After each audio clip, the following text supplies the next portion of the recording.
The Elements of Friendship, Book 1, Harmony, by Armors Figland. Chapter 4, Changing of the Guard.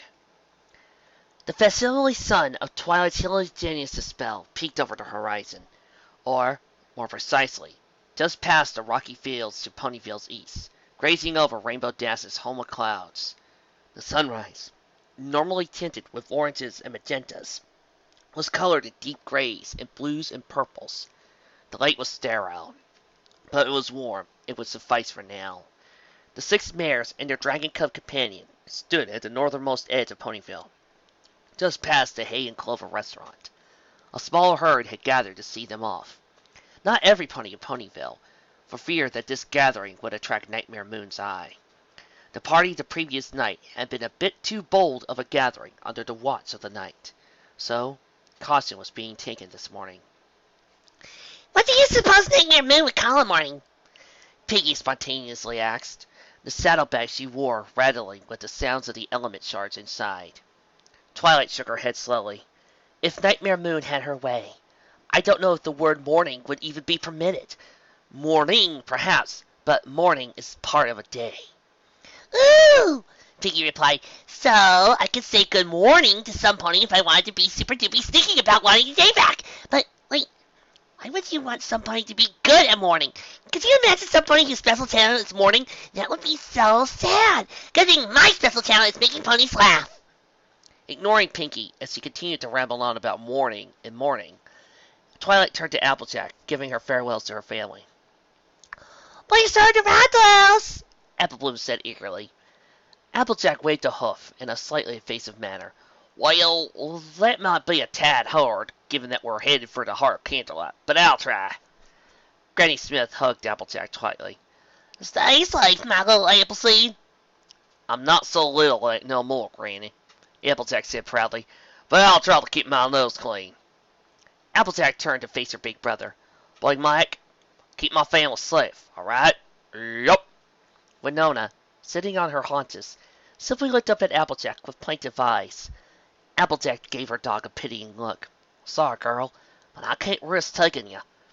I don't want you getting hurt by pony knows what out there. Can I count on you to keep things safe around here in Ponyville?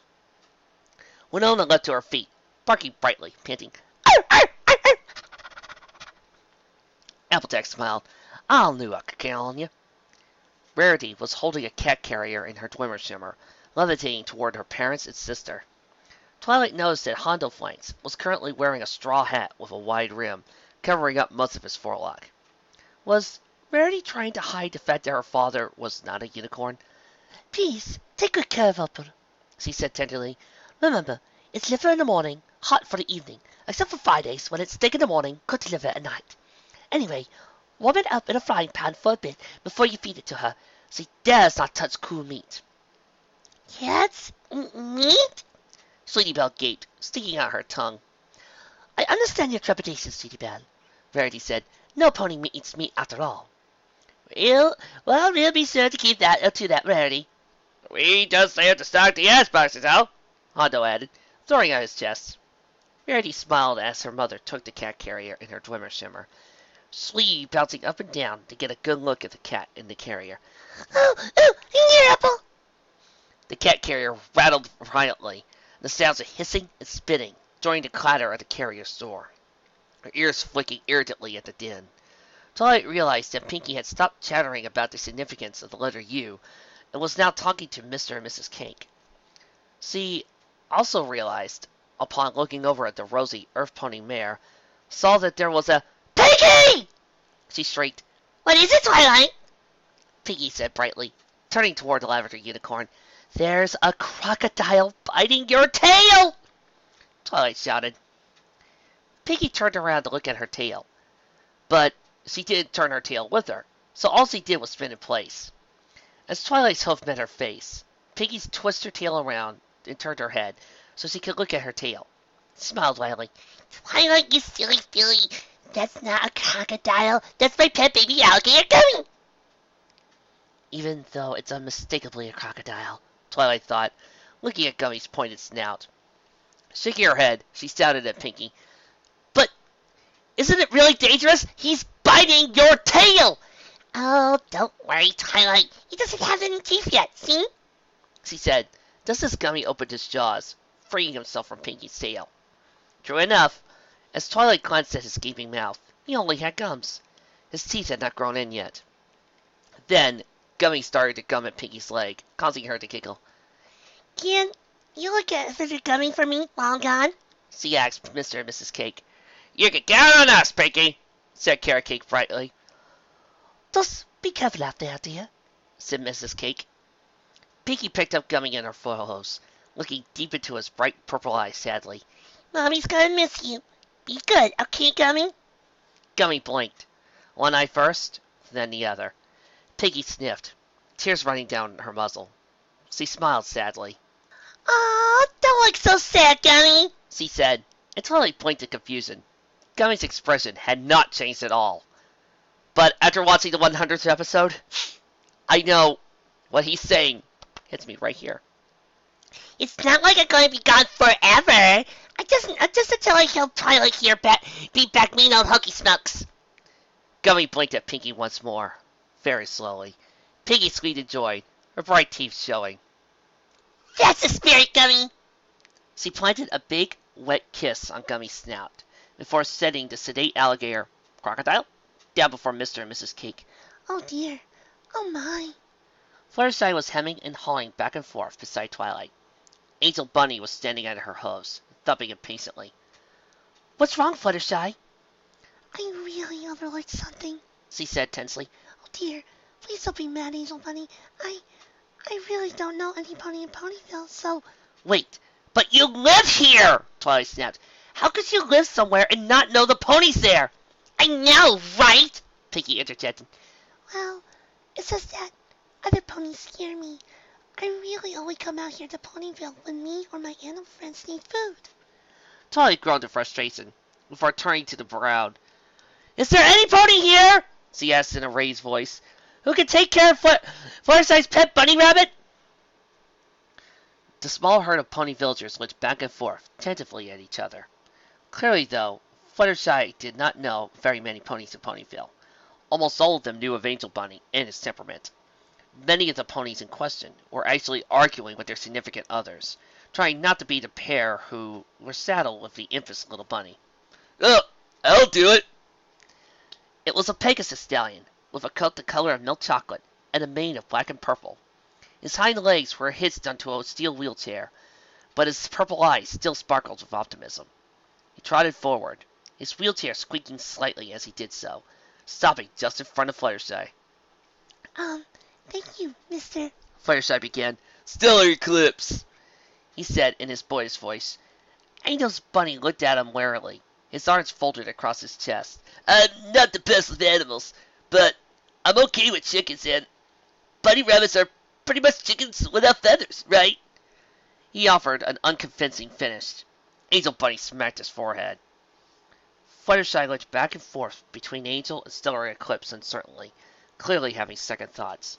Twilight decided this was a good moment to step in. Maybe I should grab a rabbit care book from the library for you before we leave, she said. That might be a bit necessary, said Stellar Eclipse, who did not notice Fluttershy nodding eagerly behind him. In a flash, Twilight had winked straight into the main room of the Golden Oak Library. Looking through the directory led her to the sweet, cute bunny, how to care for your pet rabbit. Smiling, she made a note of its checkout date in the back of the book, before winking back to the northern edge of Ponyville, passing the book to Stellar Eclipse, who was already having to contend with Angel giving him the stink eye. Oh, don't be so upset, Angel Bunny, Fluttershy said tentatively, lowering herself to Angel's level. I'm sure now that he'll do a fine job. After all, you're just a little bunny, and you need constant watching after to make sure you don't choke on a carrot. Fluttershy did not seem to notice Angel rolling his eyes. Well, Rainbow Dash said sharply, looks like every pony's got their pets taken care of. Every pony got everything they need in their saddlebags. 5 of the group, minus Twilight, carried fragments of the elements in their saddlebags. Rainbow Dash's own contained small clumps of rain cloud, in case she got thirsty. Certainly, replied Applejack. Her saddlebags carried some apple-based rations, a canteen of water, and a lasso. Of course, assented Rarity, whose saddlebags contained a razor and several beautification products beside. Ooh, I do, squealed Pinkie Pie, whose saddlebags contained confetti, streamers, party poppers, party hats, noisemakers, candy bars, and a bottle of sugar water. I'm pretty sure I do, breathed Fluttershy, whose saddlebags contained bundles of hay and notes. I've triple-checked my checklist on what I need, and I'm ready, Twilight said. Her saddlebags contained the letters from the Queen Celestia, noted numerically in the order she received them, some 5 gross bits of assorted chains, and some spare ink, quills, and parchment. Seems more like a quadruple check, Spike mumbled, his forelegs crossed. Hush, Spike, Twilight hissed, before turning to face the gathering herd. Well, every pony, wish us the best of luck.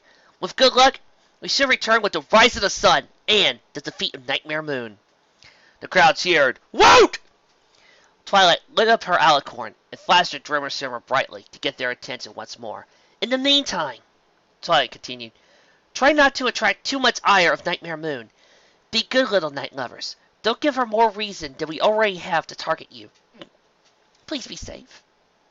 And with that, Twilight Sparkle, her Dragon Cub assistant, the Farmer Mare Applejack, the Fashion Mare Rarity, the Action Mare Rainbow Dash, the Party Mare Pinkie Pie, and the Animal Whisperer Mare Fluttershy trotted outside the spare safety of Ponyville and into the great night.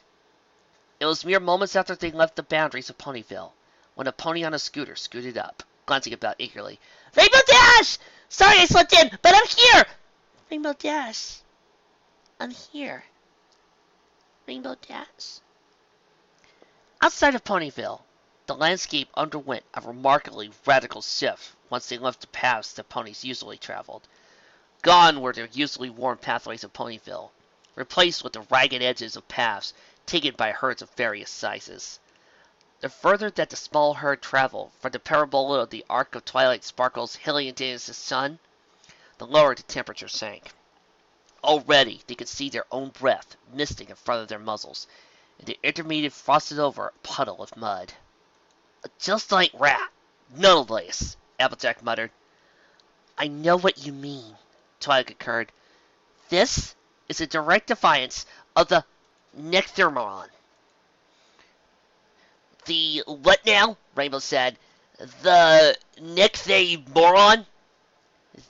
The Necthermoron, Twilight explained slowly. It's the quantum thermometrical principle that insists that the sun and moon remain in perfect synchronicity. An Equus, please! Rainbow Dash snarled. Twilight narrowed her eyes at the sign Pegasus, before saying slowly, the Necthermoron is a highly highfalutin law of the universe, which states that the sun and moon must always follow the exact path at exactly the same pace. If not, Twilight paused. If not? Fluttershy echoed nervously. Twilight cleared her throat. Ahem. Even the most expert thermometrist has no real idea what can happen. But Queen Celestia once told me if the sun and moon were to fall out of sync, then, quote, unquote, chaos would fall over Harmonia, and discord would reign. A shudder swept through the group that had no contention whatsoever to the chill of prolonged nighttime. The word discord had always been somewhat taboo in equestrian society, as though it were associated with some great horror in its collected past. None of them had any idea why the word was such a powerful instigator of fear. That made the word even more terrible to the average equestrian. Well, Rarity said, regaining her composure, we don't want that to happen, now do we? Nubby, said Pinkie in as an angry tone as she could muster, which did not do much to make her not sound happy. I mean, an everlasting night would let you throw the world's longest slumber party, but a slumber party that doesn't end isn't a slumber party anymore. It's just a slum. Bear. Twilight nodded hesitantly. Yeah, she added after a moment. And that's why we have to end this everlasting night as fast as possible. We've already lost enough time to Nightmare Moon. We have to find out what the Queen wants us to find in that book. Her trot quickly became a canter, the other ponies following suit behind her. I only hope that any slumber party with these ponies doesn't end with the building it's in being demolished. So I thought. Then shook her head thoughtfully. Wait, what am I thinking? These ponies don't mean that to me. They're just travel companions, nothing more. As soon as this business is done, I can go on pretending that I've never met them. The ache in Twilight's heart at that last thought told her otherwise. She glanced back at the 5 ponies she saw behind Spike, perched on her back. Maybe I'm starting to see some good in spending time with them. Travel to Canterlot by hoof from Ponyville was ordinarily less than a day's journey, if one knew the right paths to take. Twilight had been flown down from the hamlet from Campfire in less than an hour, but the trek she could take on her return journey was hardly straight. The path wound along the countryside, cutting as level a path as it could across the valley floor. Then, once one reached the base of the North Equus Mountains, then it was a matter of traversing the winding cliff faces leading up to the cobbled path leading to Canterlot's main gate. In addition, the startling cold of a land of eternal night had a way of sapping the energy of any traveler, even in an earth pony as hardy as Applejack. But the hard road to travel ahead could have been potentially being beset by other dangers that Twilight had taken to describing to her company. Werewolves? Spike started in fear. Vampires? Fireside had gasped. Twilight nodded darkly. Yes. Unfortunately, the new moon is in a week, so we would have a one-day breather from werewolves if it takes us 7 more days to get to Canterlot. Wait! Rainbow had interrupted, waving her forehoofs quickly. I think I heard somewhere that werewolves only transform under the full moon. Twilight had narrowed her eyes at Rainbow Dash, a smug grin on her face. Daring do, fancy? The change was instantaneous. Rainbow's pupils had shrunk to pinpricks, her muzzle scrunching up as her eyes started back and forth nervously. What gives you that idea? A rush of satisfaction had filled Twilight. Despite being brought up to not get other ponies' guts like that, it was still nice to get back at Rainbow, even in a minute way, for her rough introduction. Well, I'm sorry to say, Prism Blaze, but that's one werewolf wit myth I'm going to have to bust. Werewolves actually transform under any moonlight at all. Applejack shuddered. Ugh. So, you're saying? Yes. Werewolves will be violently active for days on end until the new moon. And I just hope that we don't run into any Hemaloops. Hema what now? Pinkie Pie had asked, looking remarkably concerned.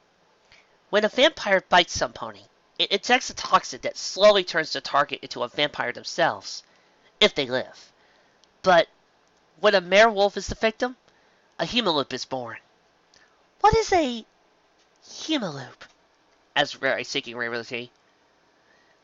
A Hemaloop, called the Mercuriubo in Manda, or Ein Vampirloof in my father's native Germany, has the combined powers of a vampire and a werewolf. It feeds on pony flesh, blood, and bone, in addition to transforming into a large bat, or a cloud of fog or mist. It can transform into its wolf form, regardless of time of day or face of moon, and it's completely feral. You mean we can't talk to it? Fluttershy had asked with limp ears, sitting on her haunches and rubbing her foreheads together. We can't appeal to its better instincts? The only instinct of a Hemaloop is to feed. There is no appealing to it. Oh. Fluttershy sighed, ears drooping completely. Proceeding along afterwards had proved to be surprisingly taxing, even with the nebulous threat of bloodsuckers and flesh-eaters hanging over their heads. The moon hung idly in the middle of the sky overhead, all of Equestria falling deeper into colder as it lingered in the perpetual midnight. Even Pinkie Pie and Applejack, the hardiest of the party as earth ponies, felt fatigue settling into them. Looks like we take 5 for now and warm ourselves up by a fire, Applejack said, after what seemed like days of trotting. Twilight looked up ahead along the rugged path. They were still a ways off from the Alicorn's peak in Canterlot, but close enough to see that the city had undergone some radical changes since Twilight had last seen it. What had once been a pristine, white metropolis perched on the mountainside was now dark and foreboding, with silvery battlements all along the towers. Tapestries the size of an entire city blocks hung down from the lowermost levels of the city. It had almost been completely transformed into a monument to Nightmare Moon's conquest. She sighed. "We might as well," she said, even in spite of the bubbling fury she felt at Nightmare Moon's audacity. Twilight still knew it would be foolish to press herself ever onwards beyond the point of exhaustion. She did not want to reach the gates of Canterlot with no energy to spare. Who knew how many members of the Royal Guard had been coerced into her service? "All right, everybody take a load off," Twilight said, and with that, Rainbow Dash, none too gently, dropped her saddlebags to the ground. Twilight gave her a sharp glare, and Rainbow whistled innocently, looking up at the sky. "I assume that most of you forgot to pack very little food, or at least food that keeps for a long time?" Twilight asked. "Food?" Verity gasped. "Oh my stars! In all my worry of face ahead and spit ends, I forgot to bring food!" "You were more concerned about appearances than eating?" Applejack asked. "Talk about your screwed up priorities," Rainbow Dash mock whispered to Applejack, who snickered and husked her Pegasus companion. "You don't have to worry, Rarity," Twilight said. "We can just eat the grass if we have to." "Grass?" Rarity repeated. "Did you say grass?" "Do you need a hearing aid or something?" Rainbow Dash said. "Of course he said grass!" "But must we eat something so unsavory?" said Rarity. "I mean, grass is just..." "It's what our ancestors must have been eating for a millennia, Rarity," Twilight snapped. "Yes, but that was then. Must we return to their ways?" "Yes, we must. If our other food sources become scarce, we'll have to eat at the grass. In fact," she said, with a raised voice to get Pinkie Pie's attention, because the Earth Pony seemed too preoccupied with seeing how high she could float in midair, for how long, "I recommend we only use the food we brought along as a supplement, to make it last longer!" Verity stammered dramatically for several more moments, pulling surprisingly animated faces for such a cultured unicorn, but finally heaved a heavy sigh. "If it must be a means to the end of everlasting night, then I will bear this burden." The 7 of them settled in a circle of soft bare earth, under the canopy of a cluster of trees. After collecting a small bundle of dry twigs and placing them in the center of their circle, they watched as Twilight summoned a bright pink spark from the tip of her alicorn, setting the bonfire ablaze. It felt like they had all taken a deep dip into a warm spa. "Now, why wasn't it that easy to spark the elements back to power?" Twilight muttered. "I still don't think I rightly understand what happened back in the Everfree Circle Cube," Applejack queried. "What exactly happened?" "Queen Celestia's secret message indicated," explained Twilight, "that a spark would ignite the 5 elements that we had and cause the 6 to appear. I tried so hard, but... Fiendish! Twilight saw Germaine. Her ears drooped. "Maybe I'm just not powerful enough to repower the elements." "I think you probably got it backwards, Twi," Rainbow Dash interjected. Twilight gave Rainbow an exasperated look. "What? I'm Queen Celestia's own personal protege. I know exactly what was going through the Queen's mind when she wrote this." She produced a 6-element spark parchment, waving in front of Rainbow's face with her swimmer shimmer. Rainbow took it in her teeth, eyes almost crossing as she read it herself. After only a moment, she just spat it back out, Twilight catching it with her magic before it could hit the dirt or the bonfire. "And you call yourself an egghead, Twilight?" Rainbow Dash chuckled. Twilight sputtered in a barely constrained indignity. "What? I've read more books in a day than you have in your entire life! How could you possibly understand this letter better than me?" Rainbow Dash crossed her forelegs over her barrel, then scrunched up her muzzle, her pupils shrinking to pinpoints, darting back and forth. After a moment, she returned to her casual confidence, her elongated fangs glinting in the fire's light. Do tell me that you've read Daring Do and the Razor of Dreams. Read it? I own every book in the series. Then you should know how the artifacts of Exodus were powered. Twilight snorted in derision. That's easy. They were activated by the dark energy brought forth by Azatotl and his followers, allowing them to summon forth the Exodus Golem, also known as the Razor of Dreams. Wrong. Twilight paused. What? Rainbow Dash grinned. You've got it all backwards, Twilight. The artifacts of Exodus weren't activated by the phantasm of Azatotl, bringing forth the Exodus Golem. They were already active. It was the phantasm of Azatotl and his followers that allowed the artifacts of Exodus to awaken the Exodus Golem. It was like a lightning storm. The cloud is like the artifacts of Exodus. The lightning bolt is like the phantasm turned into that flashing beam of light. And a tree that catches fire is like the awakening of the Razor of Dreams.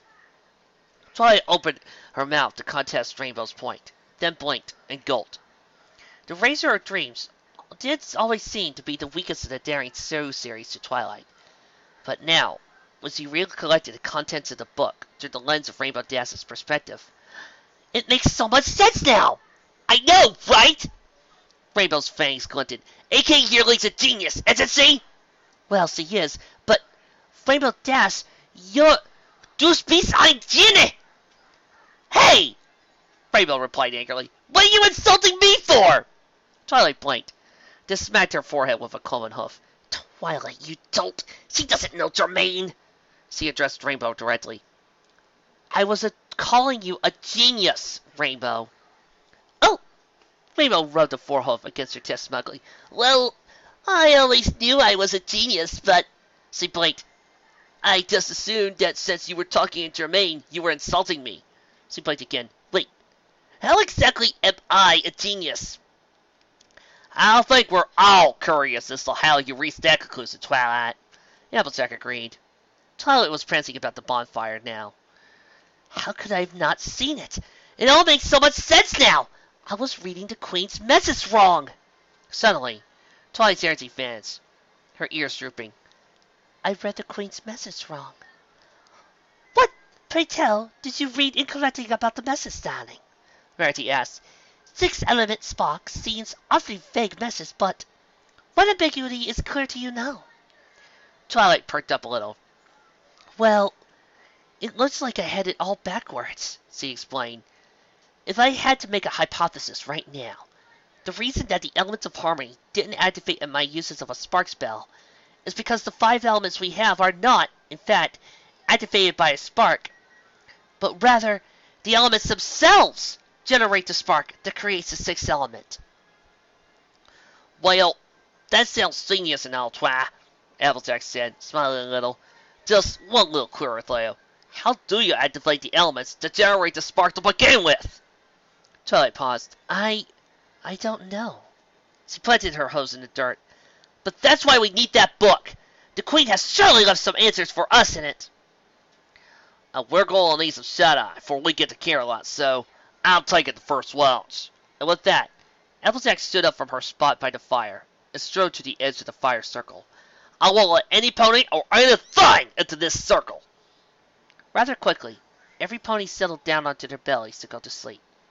Spike curled up as closely as he dared to Rarity, before Twilight could close her eyes, though she felt the little nudge of a hoof at her alicorn. Looking up, she saw Rainbow Dash, looking a little anxious. You won't tell anybody back at Ponyville that I read Daring Do, right? I got a reputation for being awesome, you know. Twilight paused. If you let anybody know, you'll have a reputation for being honest about yourself. Wouldn't that be awesome in its own right? Before Rainbow Dash could come up with a retort, Twilight settled her head down, and then closed her eyes. The 5 of them came to at roughly the same time. Exactly what time it was lost on them. They were too far out from Ponyville now to make out whether the facsimile sun was out or not. The implications of nighttime eternal were reinforced even further upon them. Applejack was wavering on her legs, eyes struggling to stay up. Twilight gaped at the Palomino earth pony. Did you stay up all night? Applejack blinked around, blubbering in a half-awake stupor, settling her eyes on Twilight. She gave a small, tired smile that only accentuated the bags under her eyes and said, "Little sugar cube, of course I wasn't all up on that. It's about the never ends, isn't it?" Twilight sighed heavily. "Applejack, when you said 'first watch,' I assumed that you meant you would wake one of us up to take over when you got tired." "I wasn't going to leave my post just because I got a little hazy in the eyes." "So you are tired!" "No, I'm not!"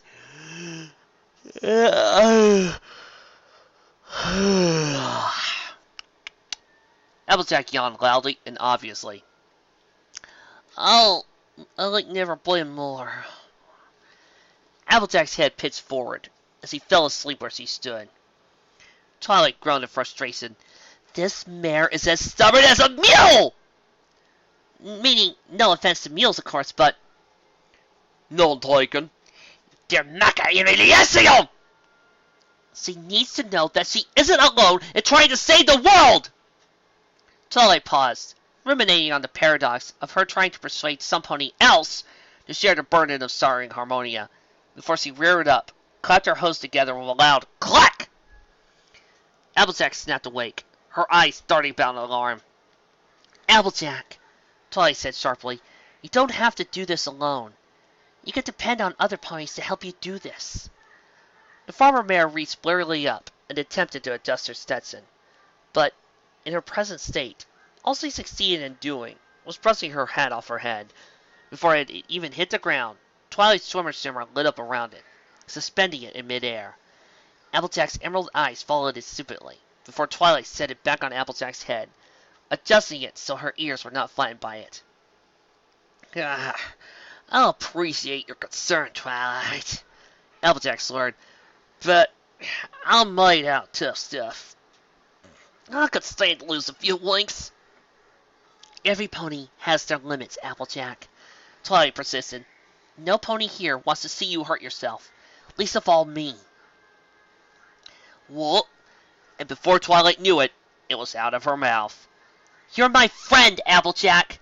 As difficult as things got since I first showed up here in Ponyville, you're the one pony who I've really come to like. Granted, meeting all of your family in one day was a little overwhelming, and your cousin Sal Arbos' tarts were bracing, but I really don't want to see you like this."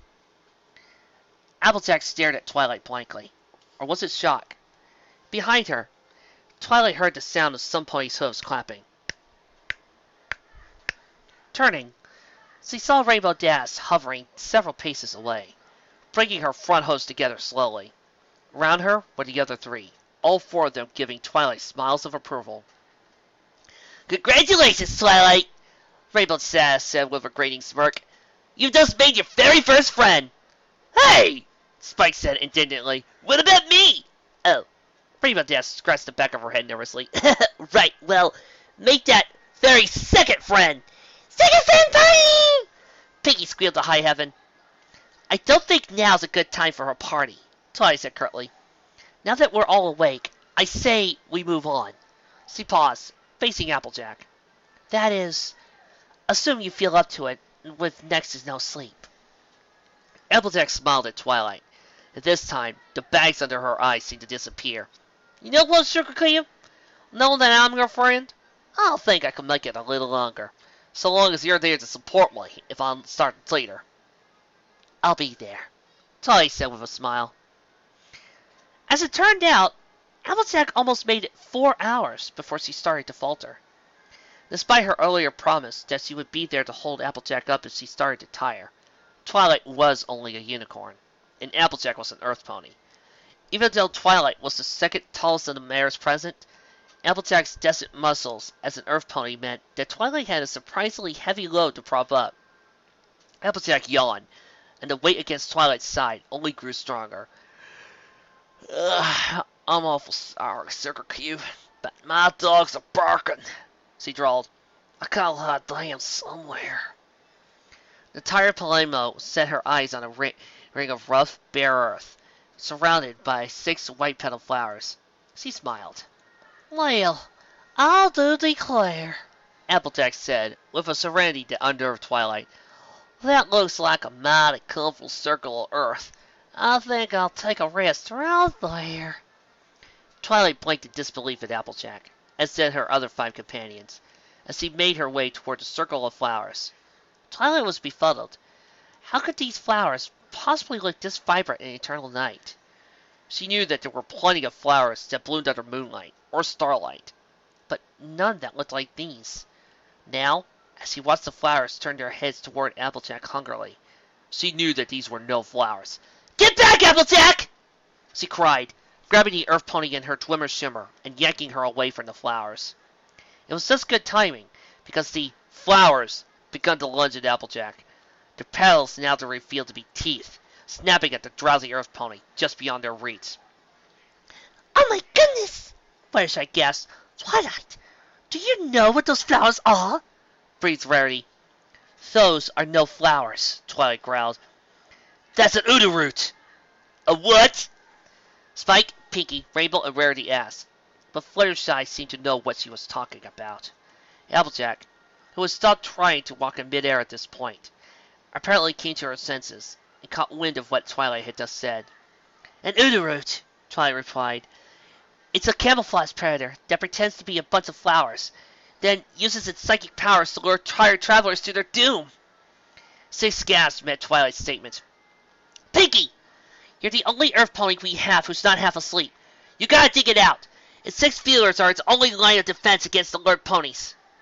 "Look alone at Twilight," Pinkie said, who then yanked on her own tail, her forelock twisting up into a drill shape and spinning wildly in response. Before Twilight could even string 2 thoughts together as how this was possible, the pink earth pony had thrust her auger of a forelock into the earth and her hooves, digging out a perfectly pinky-shaped tunnel behind her. "You know what?"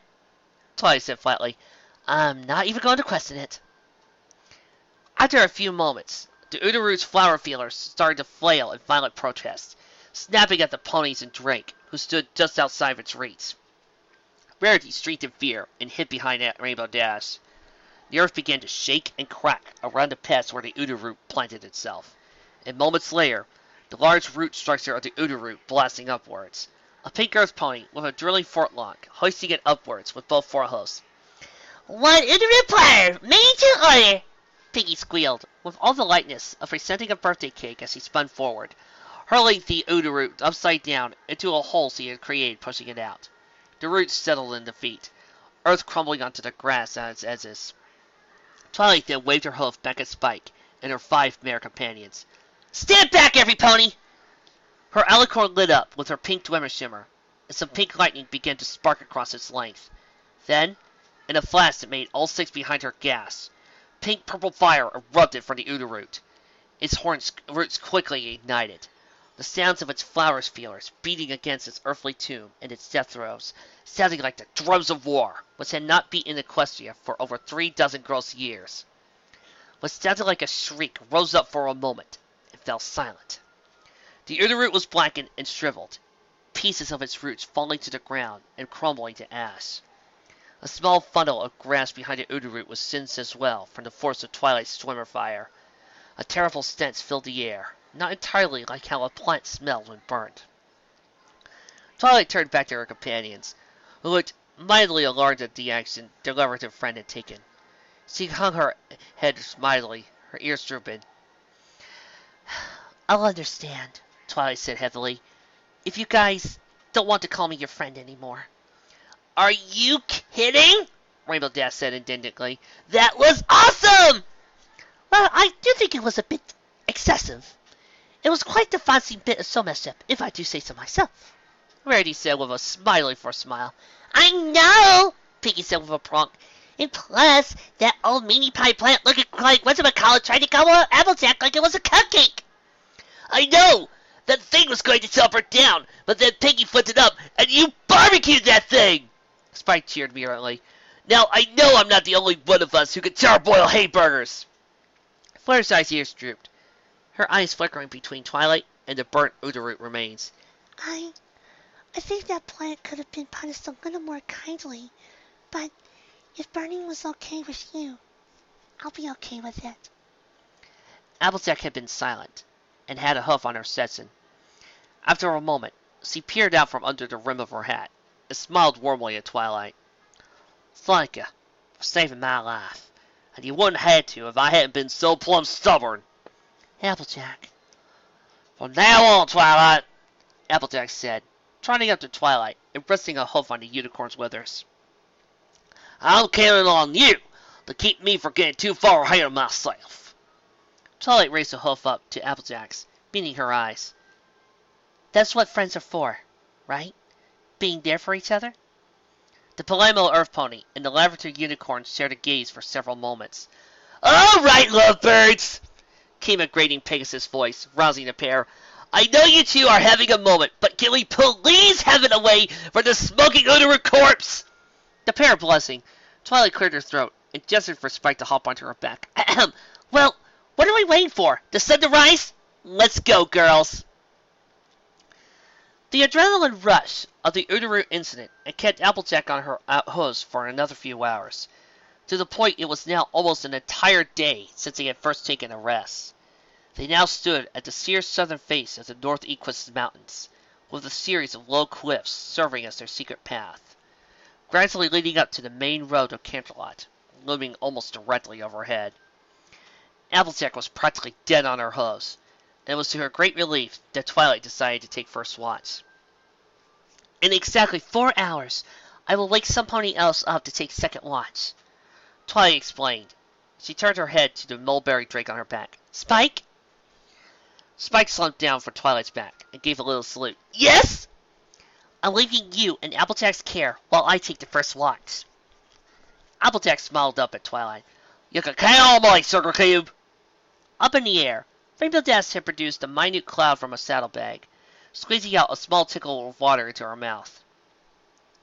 You can handle it, Applesack? She drawled toward the Earth Pony. I can swear you spent half of the last track sleep trying. Green eyes narrowed at Rainbow Dash.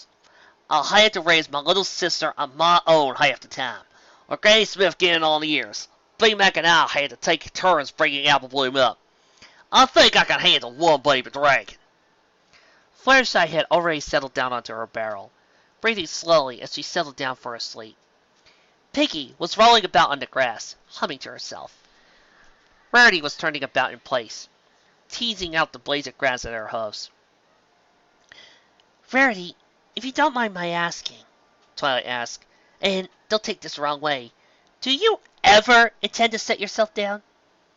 Rarity cocked an Imus's eyebrow at the Lavender Unicorn. If it's all the same to you, Twilight, I would really prefer not to dirty myself up prior to our approach to Canterlot. I do so hate getting grass stains on my cannon and barrel. We're not going to the Grand Galloping Gala, Rarity. We don't have to look our best. Twilight indicated her own growing stubble. And besides, I doubt that Nightmare Moon would let us just canter on in. No doubt she's forced the Royal Guard to obey, under pain of death. Then, pray tell, how are we going to get in? Twilight paused. How would they get in? Maybe, she postulated, just maybe, there are Royal Guards who only pretend to serve Nightmare Moon. They let us in and pretend otherwise. We can only hope that there's one at the front gates. We can only hope, Rarity said, fairly certain she would not get her coat stained on the grass. Settling down softly, closing her eyes. Rest well, Twilight. They had made it a habit of not saying goodnight since this journey had begun.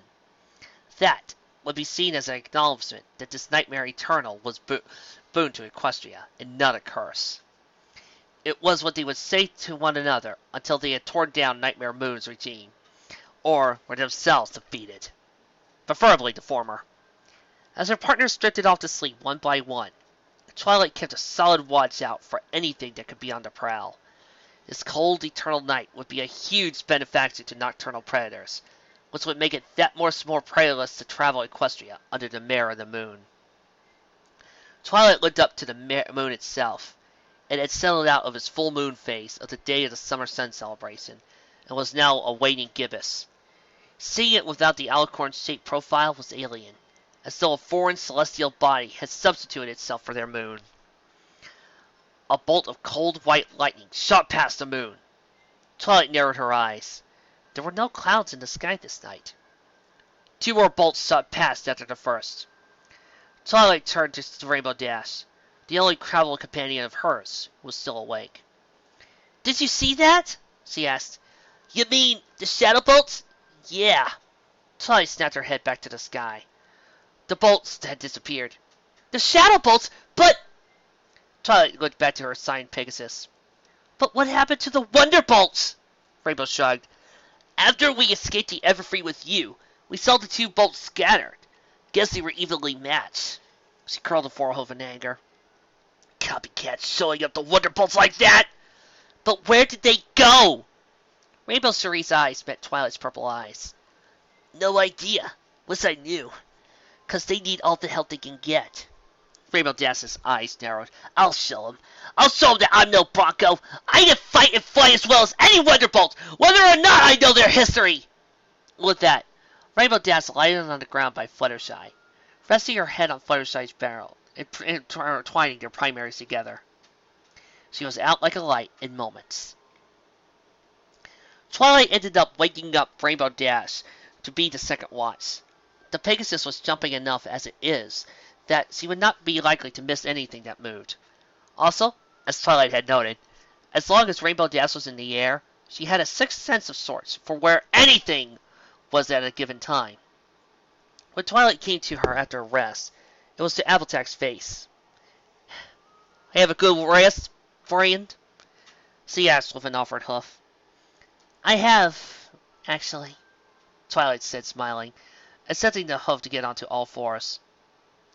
"How was yours?" "I slept like Winona after a day of rounding up herds of sheep and cattle," the Earth Pony said with a relish. "I don't think I slept so good in ages." Twilight nodded. "And how was Spike?" Applejack shook her head ruefully, turning to show the mulberry drake asleep on her back. "Your little son here's a regular old smoker. He kept on puffing clouds of black stuff in my face till I just put him on my back." Twilight laughed lightly, making Twilight laugh to put a little laugh at Applejack's lips as well. "Well, Spike's not really my son, but I'll see what I can do about his smoking habits." Applejack snickered slightly at that pun, and Twilight joined in. "So, how exactly is Spike not your son?" The suddenness of Applejack's query caught Twilight flat-hoofed. The Palomino was still smiling at Twilight, but her eyes were slightly narrowed, giving her a slightly devious look. Twilight bit her lip. This was the first and only friend she made apart from Spike.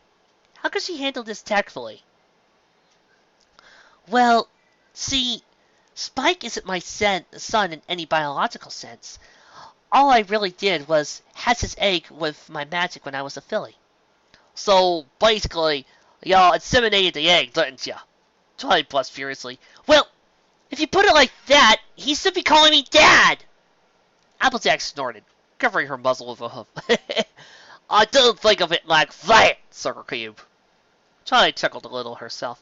"Yeah, thinking of it like that is kind of funny." After a moment of further chuckling, Applejack continued. "But in all seriousness, y'all did do more than just hatch his egg. Doesn't his color look mighty like yours?" Twilight looked at Spike's scale color. True enough, Mulberry was pretty close to her lavender coat, but there are plenty of dragons with mulberry scales out there, Applejack, she said lightly. "It's probably a coincidence. But even if there aren't that kind of connection, you did take 'em in, didn't you?" "Well, yes. With the Queen's help at first, though. I was just 10. 10? That's mighty young to be a doubter, Sugar Cube. It was a test. Hatch the egg of a dragon, you get accepted into Queen Celestia's school for gifted unicorns. I hatched his egg, and I took him in. Simple as that. Does that have to mean I'm his mother?" "It don't have to," Applejack said shortly, crossing her forelegs. "But it don't figure that you can treat him like he's the best thing that ever happened to you. I'll help care for Apple Bloom after Mom left us for the Elysian Fields. Don't make me her mother, but I'll have to fill the role for her." At this point, Spike stirred from Applejack's back, his forelimbs stretching in the air. He looked about blearily. "Ugh, Mommy?" "Rise and shine, Haver Smoker," Applejack drawled. Spike startled. I don't smoke! He gasped. Don't listen to her, Mom! Twilight. At that moment, Spike let out a wide-mouthed yawn, which triggered the release of a surprisingly large, billowy cloud of black smoke. Twilight snickered, her whole feather muzzle. I think you might want to get that checked out, Spike. Spike blushed embarrassingly, hopping off of Applejack's back, turning to face Rarity, who was approaching with the other 3 members of the troop. And, how did you sleep, Rarity? Spike asked with a flurry. Well, as well as can be, she said with an elusive air. Twilight suspected it was due to sleeping in the fields. You look as beautiful as ever, the mulberry Drake said in a endearing tone. Oh, Spike, you are too kind. Rarity chuckled with a wave of a hoof. Twilight picked up Spike in her Dwemer shimmer, placing him upon her back. He patted at her, but she smiled nervously at him and addressed the 5 mares. So, did every pony rest well? Rarity nodded slowly. Applejack gave a short but sharp nod with a smile. Piggy pointed to the air gleefully. Fluttershy's mane fluttered a little, and Rainbow Dash gave a short, surly tilt of the head. I was up past 4 hours, by the way, she grumbled. Well, I hope every pony's got a lot of energy to spare, because we'll need it, Twilight said darkly, pointing her Alicorn up at the cliffs, running up megagrosses of hooves to Canterlot. These cliff faces were not the work of any pony, but were formed from the natural wind currents that had swept down the Saddle Valley before the South Equestria Mountains closed out the stable wind passages. For they did not delve into the side of Alicorn's peak, but instead moved back and forth up the face of the mountain. It would be a simple matter of a flying and occasional resting for the 2 Pegasi of the group. But for the far non-winged ponies of the group, we have to climb that? Asked Rarity, aghast and awed by the scale of the climb. It's so high, Fluttershy gasped. Well, it is a mountain, Rainbow Dash said flatly. I could probably float some of you up there with my magic, Twilight offered, her horn glimmering with a pale pink light as she said it. No can do, Sir Cube, said Applejack, drawing her lasso from out of the saddlebag. If Canterlot's anything like you say it is, then you're going to need all the strength you can get. And with that, she drew the length of the rope up to one of the cliff faces over their heads. The rope, looping around a hook-shaped prominence and lowered down. A fine green glow, not unlike Applejack's eye color, emanated from the rope, and the rocket looped around. Get a hold of the rope! Applejack muttered through the rope in her mouth. I can hold it as long as I get a hold, Ralph. Then you'll hook your weight. She said, get a hold of the rope, Pinkie Pie translated, talking about her group of fellow ponies. And then she said, as long as she's got the rope in her mouth, now I can hold your weight. At which point, Pinkie stopped to scratch her chin. Or maybe she said, get a hold of some soap, and then something about logs, and whipping it by your mouth. Thank you, Pinkie Pie, but we get it. Rarity said curtly, trotting up to the rope, looking at it curiously. She raised up a hoof and tapped it. A glint of green lit up her leg. She found it was stuck to the rope, like it was nailed to her horseshoe. Applejack, is this normal? Applejack explained. It's her playing magic, Pinkie Pie translated. Full tie? Before she knew it, Rarity found herself flying into the air as Applejack galloped as quickly as she could away from the cliff face, rope pulling Rarity sharply upwards, but not snapping the rock as it wrapped around. The instant before the screaming unicorn could strike the rock, the rope slackened, and she flew at just at a sudden angle as she came to atop the cliff itself, her madly clambering hooves finding purchase and pulling her up. Rarity sat her hyperventilating for several moments, her life flashing before her eyes.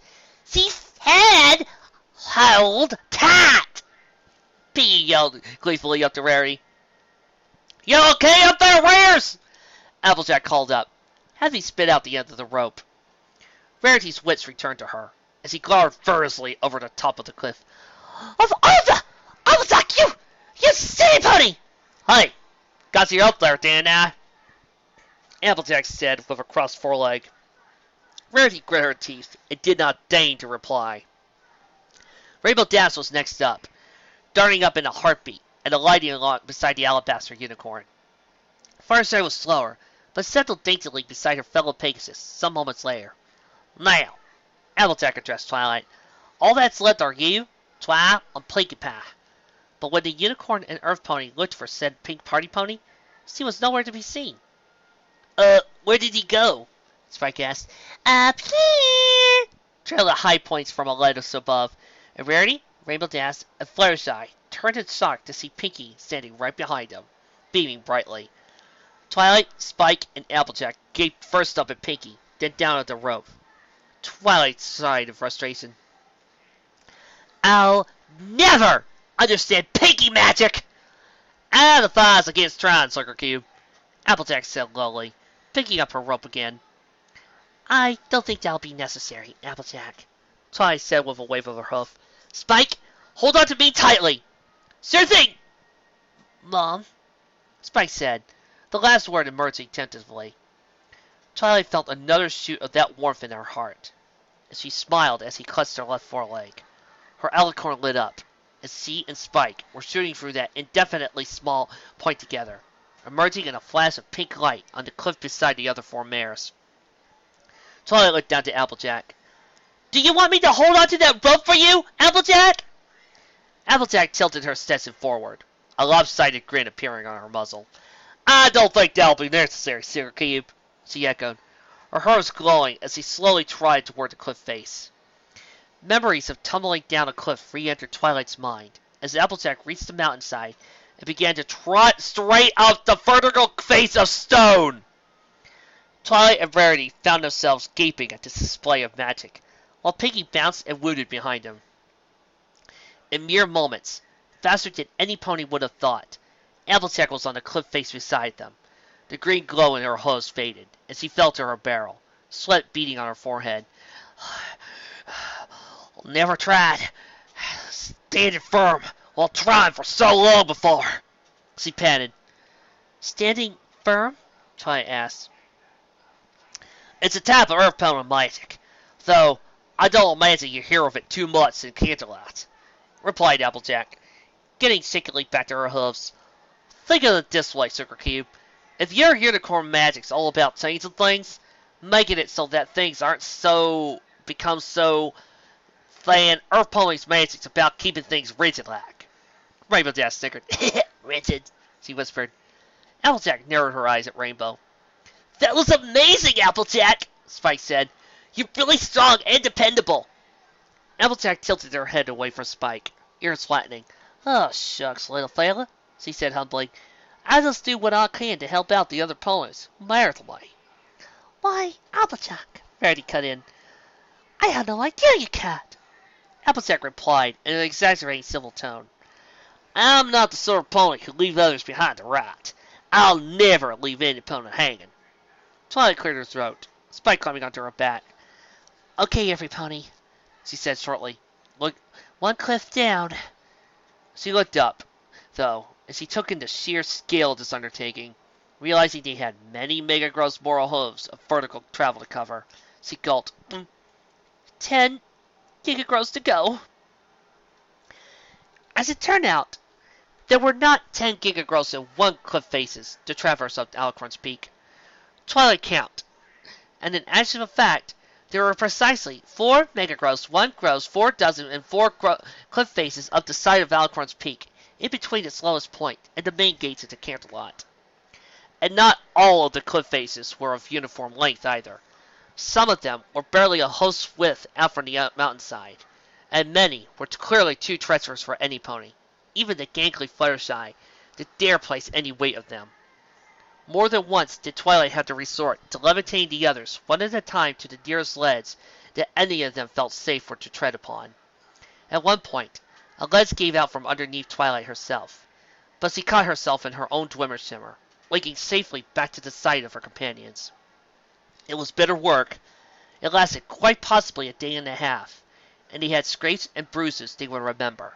But the long climb paid off at the sight of the Diron, the gates of Canterlot. If the distant sight of Canterlot under Nightmare Moon was sobering, seeing the changes to the Diron itself was downright heart-wrenching. Once a pair of great gates, one white and emblazoned with a yellow sun, the other black, emblazoned with a blue moon. They were now a single wrought iron gate, emblazoned with a single crescent moon. The pearlescent parapets around the Duran were now highly fortified with black steel, sharpened to deadly edges. Patrolling the perimeter were the silhouettes of several equine figures, the unicorns among them shining beams of light from their alicorns, keeping watch for any intruders.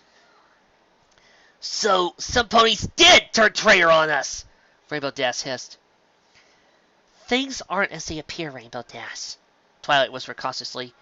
Nightmare Moon has strange magic, as he probably swayed them with more than just words. She indicated a cluster of bushes off to the right of the Duran, less than 6 paces from the gate.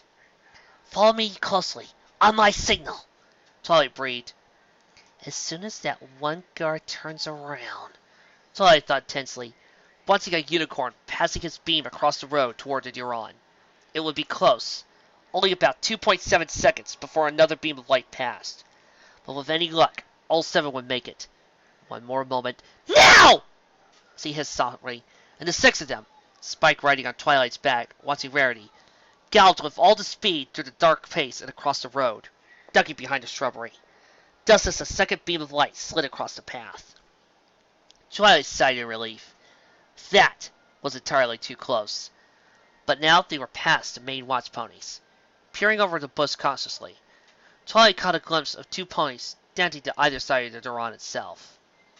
One was an earth pony stallion, with a dark gray coat, deep blue tail, and blue irises, and a faint blue glow in the whites of his eyes. His face was blank, expressionless. Now that Twilight recalled, she did see a faint bluish light in the eyes of the guard's pony as he looked out toward the Duran for the first time. The other watch pony, nearer to their hiding spot, was a bat pony mare, with a pale pink, almost white coat, black tail skirt that transitioned from dark red at the tip, and yellow slitted eyes. Her tough bat-like ears were flat against her head, as he was glancing warily back and forth. Most notably, though, the Royal Guard had their armor changed when Nightmare Moon took over. The armor was now pitch black, with jags like secateurs along the edges. You could steer your own hooves against it. A gleaming white crescent emblazoned on each armored flank, and the helmets worn by the new Nightmare Guard were almost skull-like in their design. Their former armaments, spears, were replaced with lethal-looking polearms that looked like a cross between a halberd and a sickle. Twilight ducked back down, cupping her muzzle into her hooves. Nightmare Moon's cast a hypnosis spell on several members of the Royal Guard, she explained in a breathing whisper. She has? I was not aware such spellwork existed. Rarity replied softly. Neither was I. And I've read more spellbooks than I'm sure any pony else here has read books. I like whispering too, Pinky cut in, grinning at all the odd looks he received. Twilight peered back at the nearest guard pony.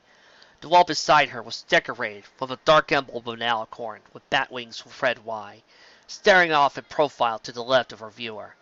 Her hooves were lighting on a wreath upon the crescent moon, and grieved beneath were the ominous words, Una luna, una nocte, una regita. It looks like the Night Guard isn't necessarily siding with Nightmare Moon. And why should they? Rainbow Dash hissed. Because the bat ponies were created by the Queen of the Night. This was met by a succession of gasps and confused huffs. Twilight felt another explanation coming on. Over 103 gross years ago, she began softly, the Queen of the Night sought to create a race of ponies who would be awake to serve her personal guard during the night. I'm still not entirely sure what she did, but the bat ponies... Twilight nudged her alicorn in the direction of the city-eyed guard. Were the result of this yearning.